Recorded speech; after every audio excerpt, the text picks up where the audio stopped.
How to fix Xiaomi 15 music fail to play tracks error. So let's start the video. First of all, restart your device.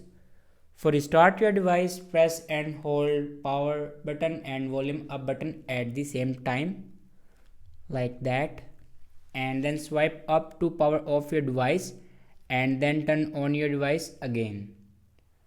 After that, open settings. In settings, scroll down and then click on apps,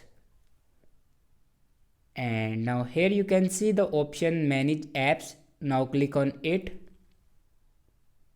and then search here music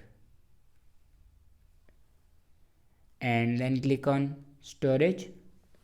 Now here you can clear your music data. After clear your music data, then go back to the main page of your settings and go back to your home screen and then search here,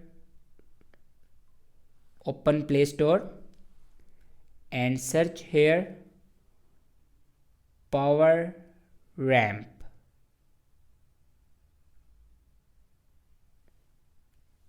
and then install power ramp. After installing the power ramp, your problem will be fixed. Thanks for watching this video.